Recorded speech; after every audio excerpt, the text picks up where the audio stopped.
Okay, I'm Dawn Yankelov, Executive Director of TALK, Technology Association of Louisville, Kentucky. And this is 3 of my favorite board members. They get to do a GenerativeAI V1. So they are prepped and ready. And so we're going to talk a little bit today about where are we going with generative AI, what is this all about, and how can we move ourselves forward. And as some of you know, we do have a beginner and advanced session on generative AI with Rebecca Rice of Render Capital. And so if you're interested in what you hear, you may want to go to her advanced session specifically. I believe that's this afternoon, correct? Yes, there she is.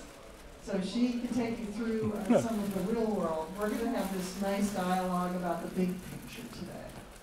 So with us, we have Dwan Haynes. And he works primarily in cybersecurity with Aegon Transamerica.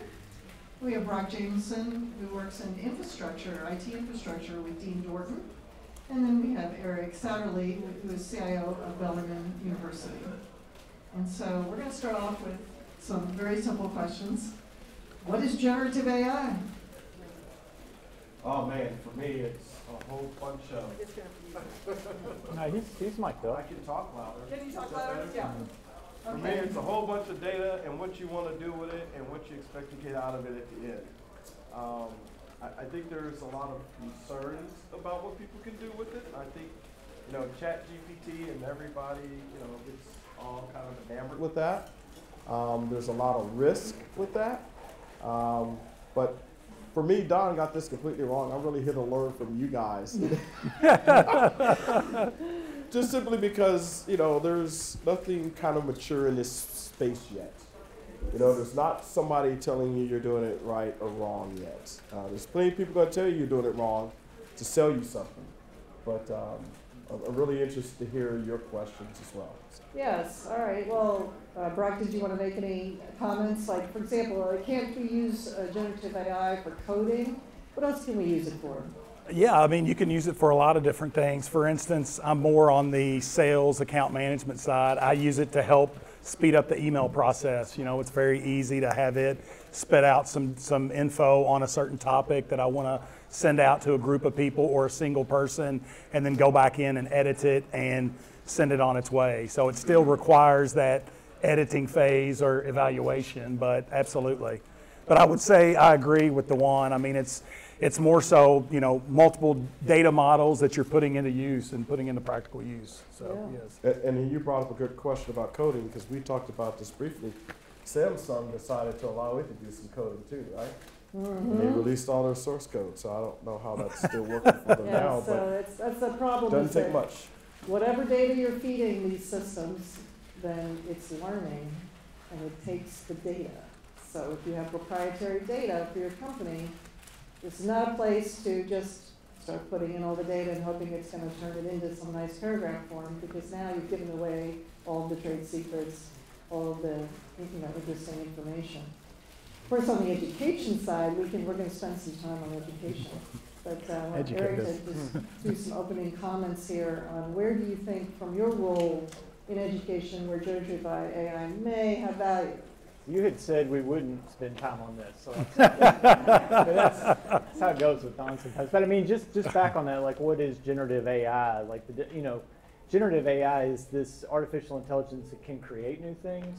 So the idea is, now we've kind of gone into this space where you can call an AI to create things that haven't existed before. Now, whether that's real, true, whatever it is, right? So we're just in this kind of weird thing. And where that ties in with education is, you see this maybe students on a journey to get a degree, and now they've got requirements that they have to go through on this degree journey, and they're starting to use these tools that might assist them in different ways. And so how do you then think about how using a technology like artificial intelligence or generative AI might either assist you or actually get that degree for you in some ways. So that's the struggle that we have in the educational space, is really understanding how do you put controls and governance around the new technology, but yet also celebrate that technology and figure out ways to make that useful and helpful to society kind of in that context. So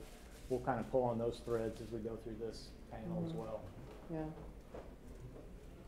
Okay, so as we look at the corporate world, what is the response, Dwan, to using generative AI at Aegon? So, in general, we don't expose what we do within our corporation. But I would say for every corporation, you have to be thinking about how do I provide a safe method for my people to leverage generative AI? Because they're going to do it. They can do it safely within some rules that you create and define today, or you can try to create rules once Betsy's out the door with all the milk. It's your choice. One of them is preferable, right? So if you could start coming up with guidelines and provide training that says, before you expose any of our data, you've got to run it through some type of filtering system that removes all of our customer data. AI's got that thing. Yeah, exactly. He's over there like, stop him, make it stop. Yeah. You know, but you've got to have something that's taking your PII, account information, the crown jewels of your organization, and either mask or remove that. And then the rest of the data, yeah, dump it in there. Exactly what Brock just said. I use it for marketing and email reasons. I mean, if you have a specific use case, unfortunately, if you don't do that, then someone's going to take something and go, hey, I can't figure out this one piece of code to make this work. And they upload it. Well, all of a sudden, it's your whole life insurance illustration system. And now all your competitors, because once you stick it in there, it's public domain. That's just the way it goes, right? So as soon as you stick it out there, now all your rivals know, oh, so they're doing pricing here, and they're doing this over there, and they're paying the agents that over here. Those are the things that you don't want to get out. So I'm not saying that's what we're doing in Aecon Transamerica, but I'm saying if you're an organization, those are some of the things that you should be following and putting. Governance really is a big thing. And you know, there's the Trails Initiative, if anyone's heard of that, Trusted AI. You know, Congress has set aside some money. University of Maryland is an organization that's doing it. There's another organization, can't remember off the top of my head, another university that's doing it as well. And they're using that grant money, trying to define what trusted AI looks like.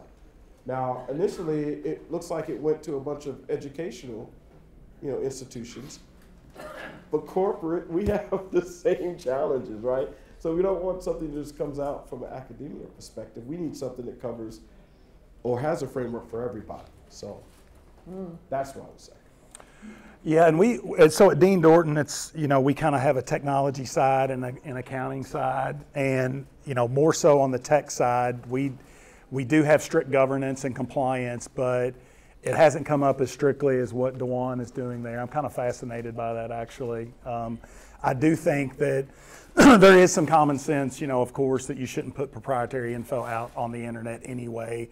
However, when people are looking to speed up their jobs and to kind of cut corners, sometimes you kind of bend the rules. So I can see where having that in place makes a big difference. But I'll have to kind of get with our accounting folks and see if there's been anything sent out for them.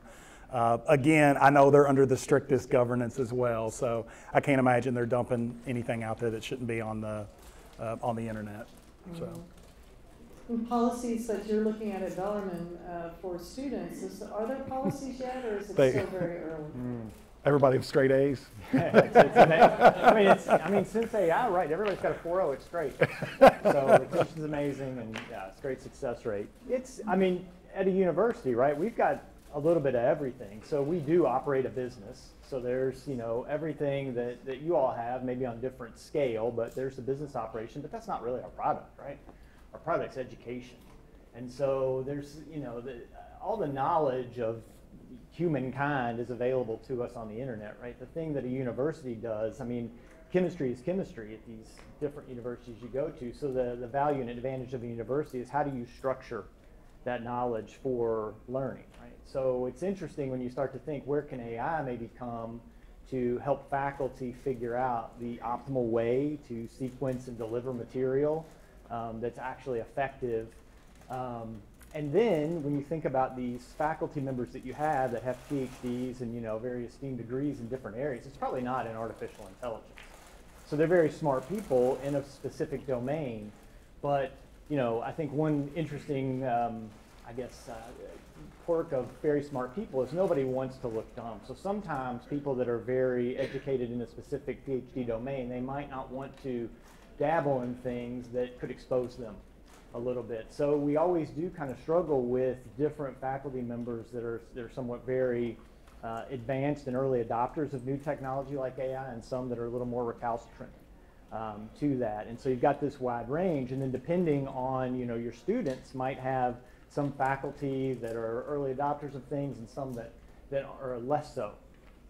And so now how does the student experience become kind of seamless across their entire fabric of this instructor base? And so when you're in a university, you spin up these things called committees that evaluate and analyze everything, and we have a lot of them. So we have multiple AI committees kind of spun up to figure out like what are the ethics and ways that we might approach AI. So there's lots of ways, right? Student and kind of academic honesty, dishonesty, panels that you might have, but also like just the ethics of the AI itself, right? And so all of this AI, it's really just sourcing this human knowledge, this context, this history, right? And so we've got culture that's a part of that history that's important in how it kind of shapes that. So that's something that needs to be weighed, and what students should do with that AI is something that needs to be weighed.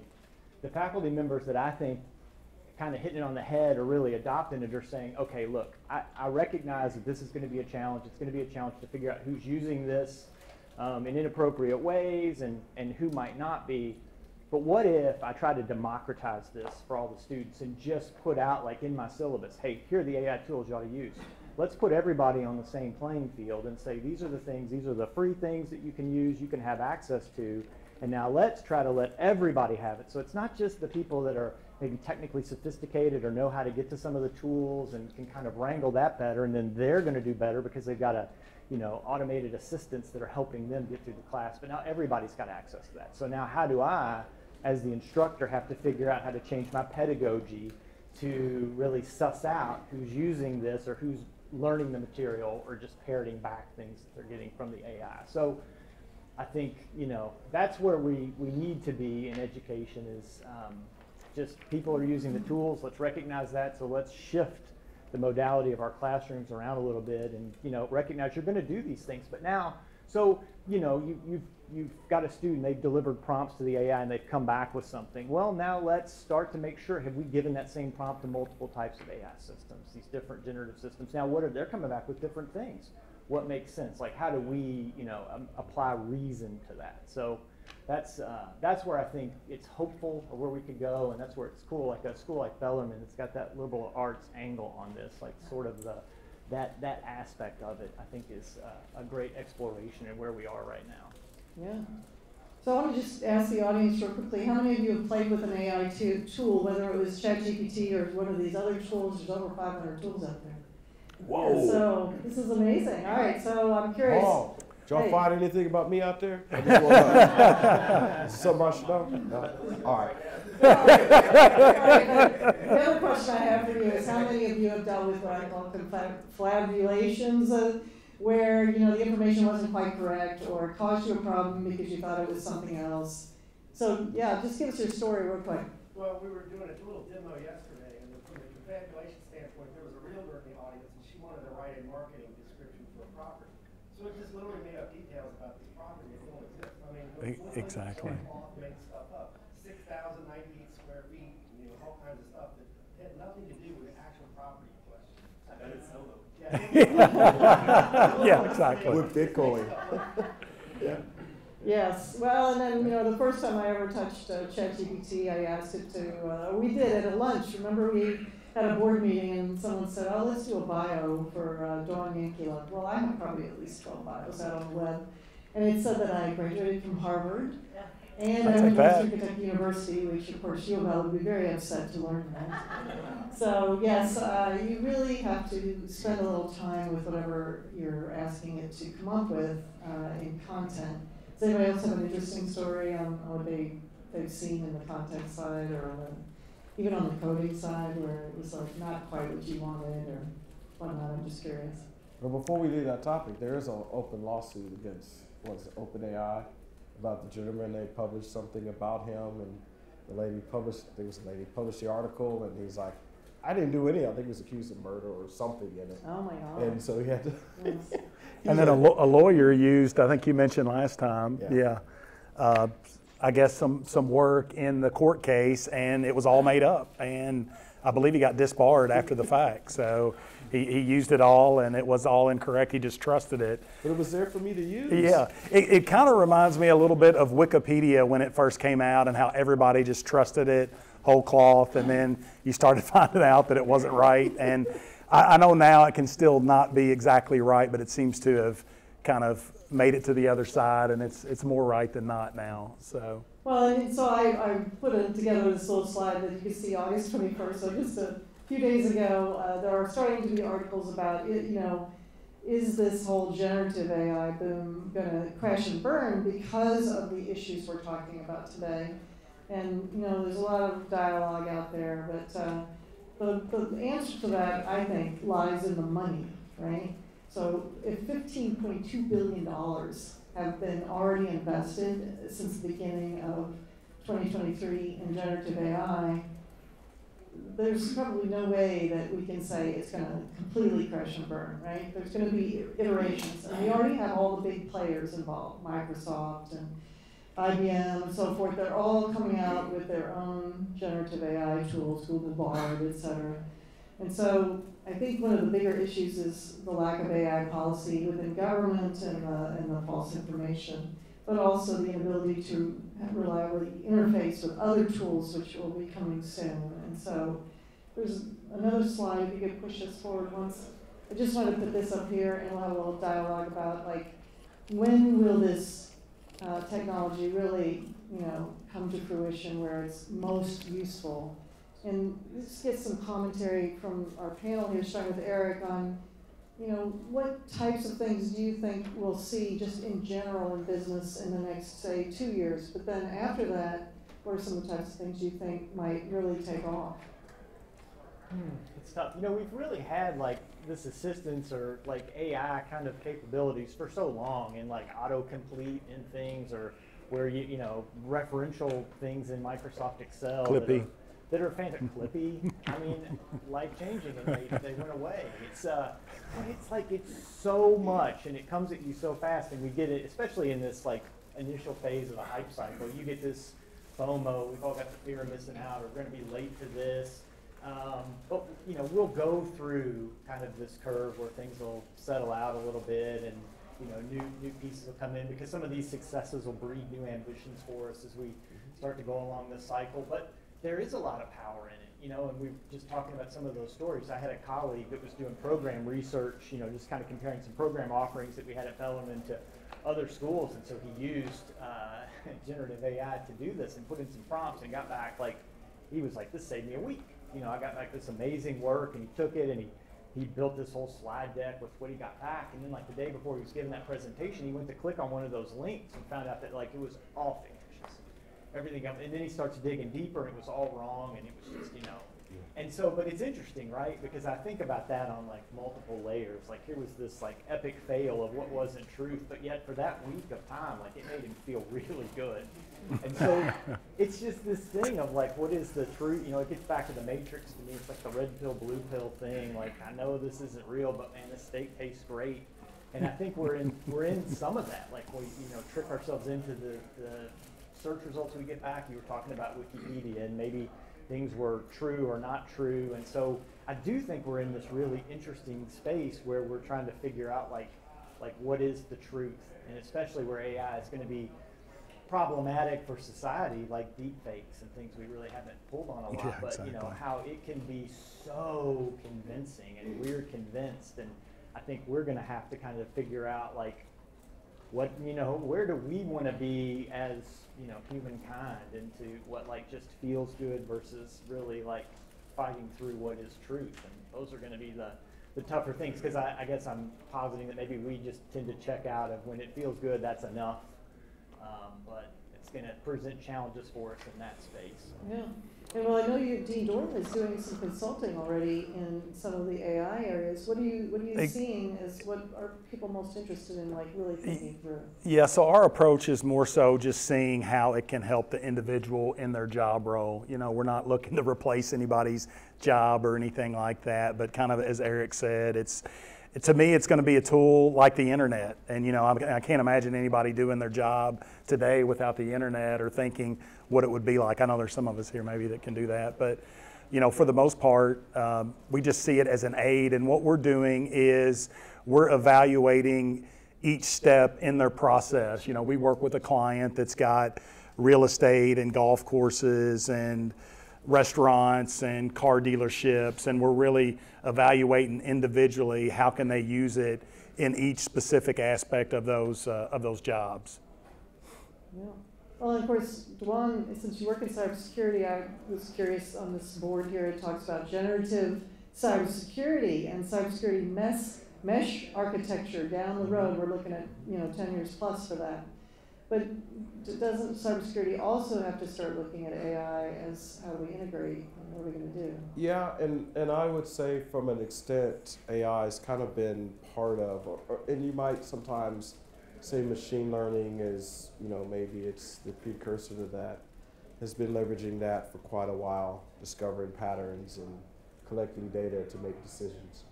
My concerns are, to Eric's point, is for AI to really I think AI is here to stay. I think it will take on new forms, which I'm sure that's probably what this demonstrates here. But Brock's head's in the way. Yeah, exactly. Sorry. I'm surprised we can see I the need to be slide over there. Yeah. with the rocks but I mean, I think much like the autonomous cars, I happened to see a news cycle yesterday where people were just trashing this car because a fire truck, either it or a truck, one of the two ran into each other. And those things, when you have those failures and you're not seeing, no one ever gets on and go, hey, we made 8,000 autonomous taxi trips. That never makes the news. But you have one crash, right? So, and I live here, I'm not from here, so I'm not trashing Louisville.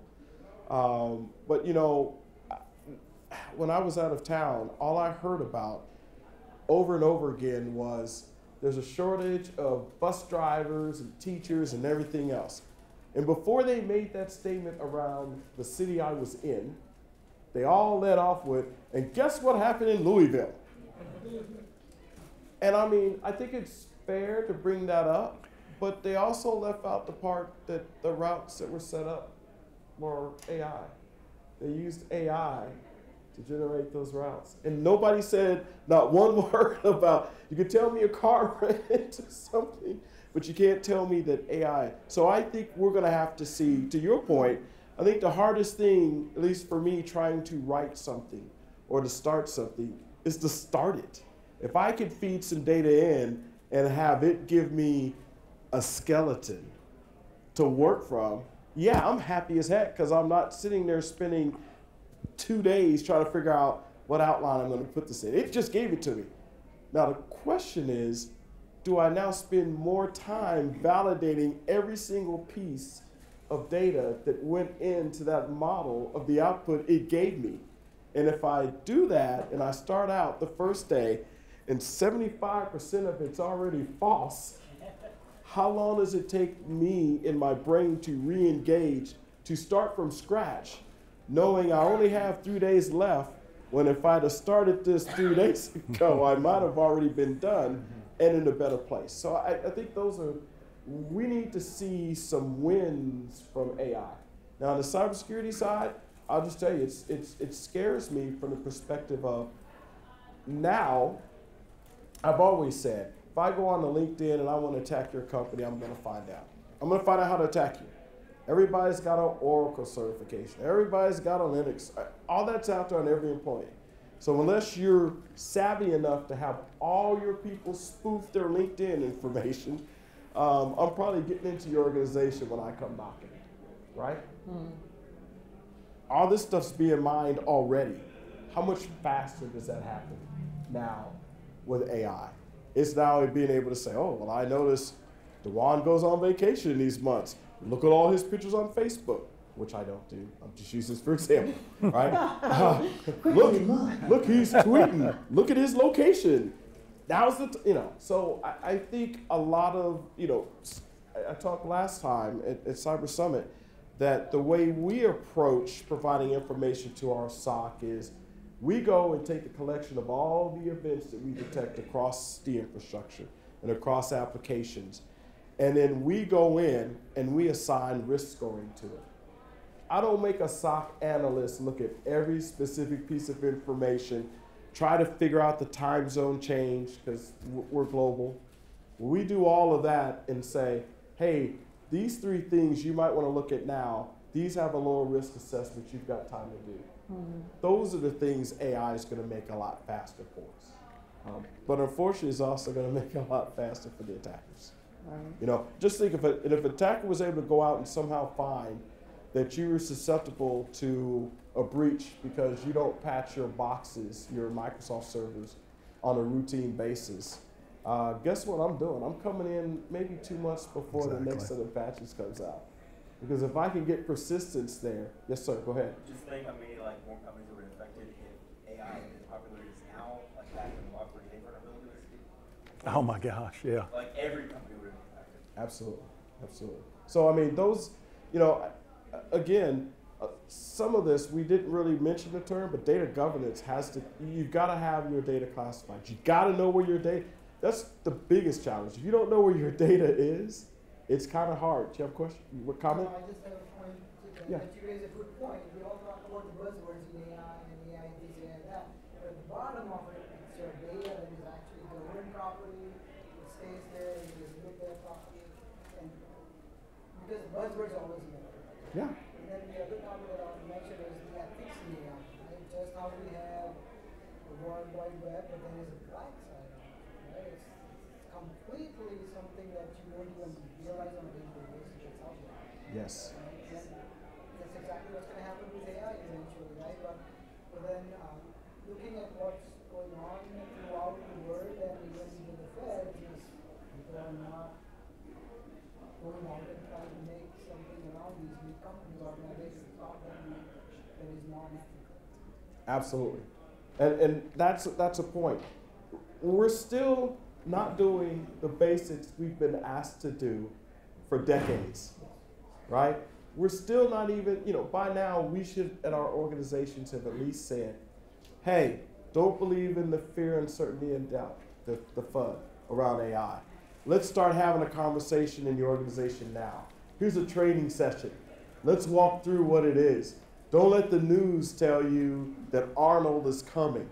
He's not, right? But let's talk about what we need to do to protect our data.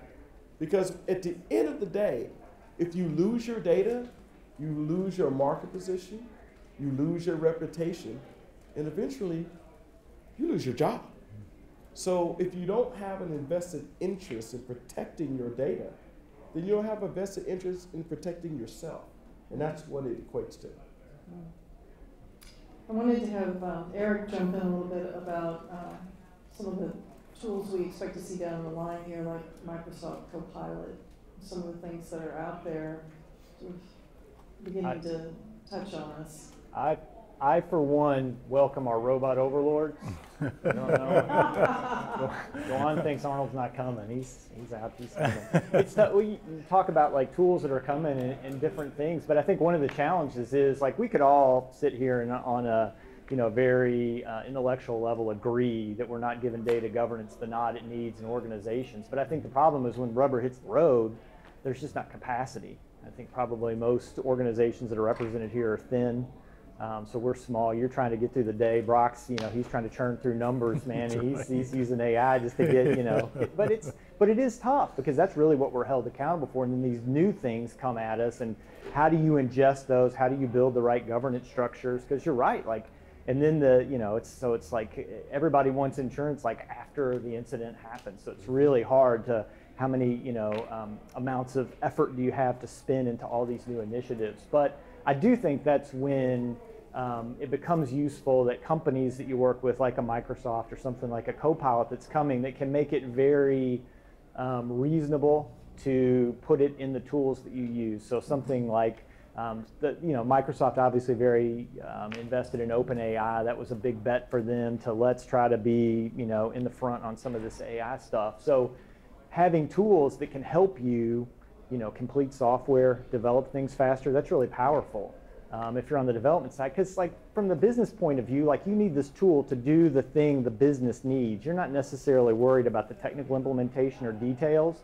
I mean, somebody needs to be worried about that from the safety or security vulnerability space, so make sure you're not putting in things that are backdoors that could hurt you. But if we could accelerate some of that effort, it's ultimately better for the business. So I think that's where it becomes useful for everybody. And really, like this explosion in like ChatGPT or whatever became big because we put a user interface on it, and then it was accessible. These things had been around for years. I mean, at the end of the day, we're looking at what they call large language models, sets of data, and whatever that is, if that's something small contained within your organization or it's Wikipedia across the internet, right? Like how this AI model learns and trains on sets of data, the way they're sequenced, the way that it builds that, intelligence can be different and unique in all these situations. And so then governing that at the global level for your company is really hard. So I guess if we make this practical, looking at tools that you use, whether that's, like Excel, like I said, I mean, that's a powerful one. There's predictive analytics that are happening for you. You've got some of these tools in there, and that's a good way to kind of make this understandable. The people in your organizations that need to be having these conversations are probably like, glossed over with this is a lot, and you're expecting that they're going to make a sound policy decision on terms they don't really understand, or so putting things in I guess packets, bite-sized ways they can understand, see, realize, digest it is a good way to begin implementation. So I'm curious, does anybody want to comment on some of the fears you have around generative AI? Yes. Just have a question about the data source of AI and everything. What do you think about Zoom and changing the terms of service and adding that as the data source for their AI? Zoom now. Oh, I didn't know. I haven't heard about Zoom. If you use Zoom, you want to get your updated TOS because they remove the option to opt out of. So it's they're doing what they please, unless you're a big enough player to say, hey, we need to do some run lines. That's the way it is. Wow. So you mean anything that we say on Zoom is now going to be used? Well, Sure. yeah, I mean, they're I guess, pretext on that is they're saying that that's for like meeting telemetry so that they can come and improve your experience. But yeah, I mean, their terms of service are like. Isn't that what everyone always says, hey, right when they're making money off you? We just ask that you simply trust us. Yeah. Right? Check the box. Yeah. Did you ever see the old Twilight Zone, right? There was an episode where these aliens had come to Earth and we couldn't understand them, but they could communicate telepathically. They gave us a book and we couldn't translate the book, and they said, we're going to give you this amazing technology. We just ask that you trust us. And so people were just going back to their planet left and right, and then finally at the end they were able to translate the cover of the book. Turns out it was to serve mankind, and they realized that it was a cookbook. So, but try. I mean, some of It's a that. great episode, by the way. I think So, Zoom's yeah. cooking us on that. So, Yeah, exactly. Yeah, that's concerning. But I mean, because The they answer, don't use Zoom. That's what Yeah. it sounds like. if you come to my campus, Yeah. hop over to Teams. So I was curious if there's any JCPS parents in here. I mean, I'm Yes, assuming that's there true. are. Yes, from a K through 12 point of view, what is your take on generative AI in the classroom? I'm curious. I don't let my kid use their laptop. It's just very scary. Because as I think we talked about, there was a discussion about people using AI to do all these assignments, and that's scary. He's not going to learn anything out of it. Right? He needs to go to library to read books, right? He doesn't need AI to read books. Right. And that has stopped, right? Reading books has stopped, and that has now generated us to the point that we should. But I'm pretty scared. Well, I'm scared about my situation now, but still, I'm scared about it. Well, and depending on what school you go to, they may already be using Chromebooks or some kind of computing technology just to get through the lesson plan. So I'm not sure we could say take away the computers because we just spent all this money to give them computers. But it's going to be a challenge. And yes, we have more comments. I just had a question, kind of like I'm not related to the education business at all, but like, what about the thought of letting an AI grade your paper after you've written it yourself? That way, you got a chance to fix it and correct the issue before you turn it into a teacher for your final. Right. Well, then that for the younger grades, the one thing about ChatGPT is it probably writes a vague book report on existing books, right? But that is something that the teachers will have to start trying to figure out whether they're doing the assignment or not. And so, yeah, there'll have to be some new ways of teaching, and there'll probably have to be some new ways of like monitoring, like you'll have to do it in class versus take it home and do it.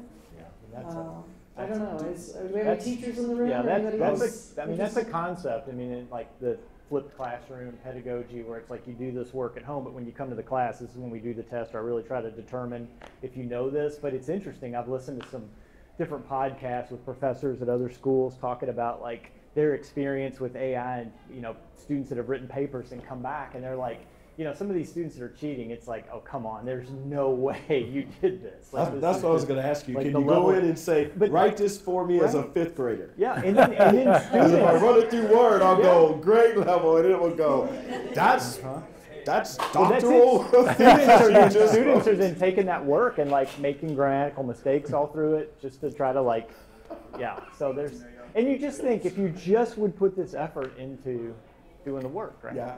So Don, we have a compliance guy who cannot say a concept without 700 words. And we force him to take whatever email he's writing to the team and put it in ChatGPT and say, rewrite this as if you're talking to a 7th grader. And they're like, oh, we get it. It's like, I'm taking off next week. Is that?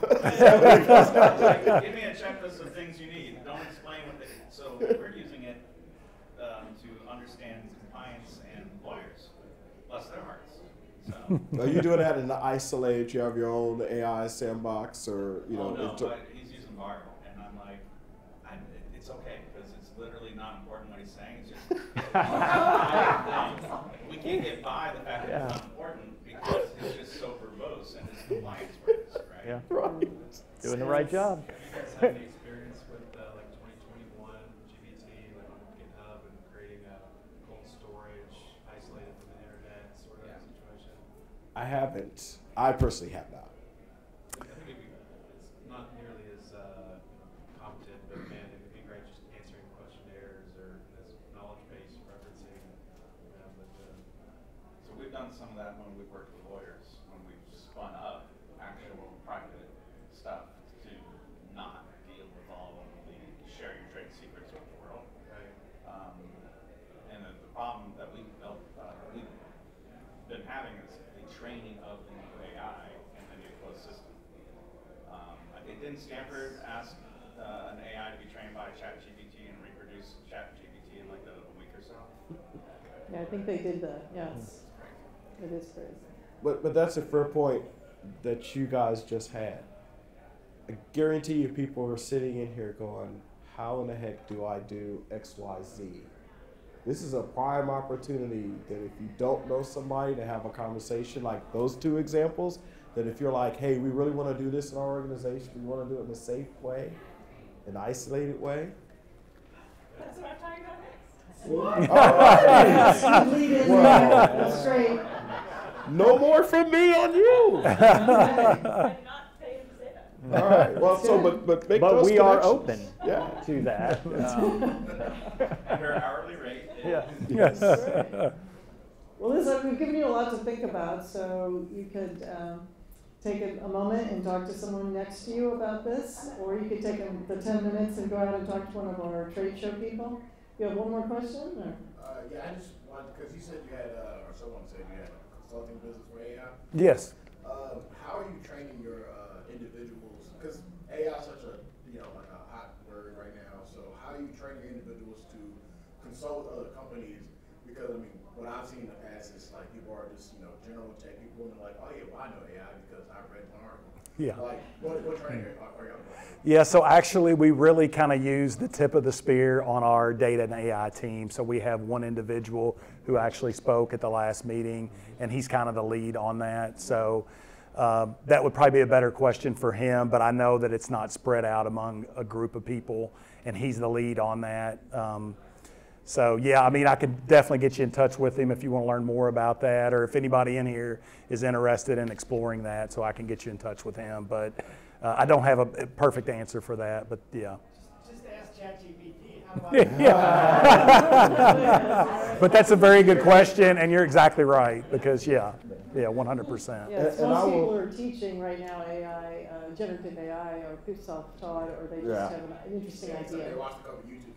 Exactly. I'm an expert. And I will No. say there's some startups that are out there. I think it's ProtectX is one that I had a demo of last week. That's the one where you could feed your data in an isolated environment, and it strips all the information you don't want to share out of it. And then you could put that in your models and kind of do your deterministic things on it. So. I was going to make a comment. Two things. Sorry. What did you? Oh, it's called ProtectX. I don't think it's publicly available yet. They're doing funding, I think, the last couple of weeks. So, but you're going to see, 50 million experts here very shortly popped up. Yeah, exactly. So My favorite personal use case for AI and generative AI is like documenting code. Because like I spent a month writing the code. I hate writing comments. I don't explain things well. So like non-technical. So like generate me the code, generate me the comments. I can read it and tell you if it's right immediately, but it's gonna make me twice that type. yes. And then also from like a security perspective, I can see it being useful for like scanning source code and telling you any vulnerabilities in that code, like it detects. Like Yeah. 100%. Yeah, absolutely. Especially again, if you're doing your own environment and you Right, want it's to, nice I want to hit my environment OWASP for top your 10 and make sure. I've got to stop there. I'm just gonna say you'd be amazed how much bad code is out there spinning around in the world. I know, trust me. So I mean, yeah, but something like that, absolutely. And then something that takes that and automatically takes that and puts it in GitHub if you have your own separate GitHub or whatever repository you use. Absolutely. We're like, hey, what open source projects are out there to do X, Y, Z? Yeah. Yeah. From a threat actor perspective, it really has flattened the world again in regards to social engineering and what anybody with any kind of language or dialect can do at a very high level. There are bumpers with the publicly available versions, but there are also dark web versions that maybe not as advanced, but it's pretty well. You can ask it to review code and as if you are doing an assessment or ethical hacker, right? And then all of a sudden those bumpers are gone. Yeah, some of those conversations people have had with it's been pretty crazy. Yeah. Well, this has been good. I'm excited that we started the conversation for you. We got about a 5-minute break before we start our next session. And Rebecca, are you in this room? Or?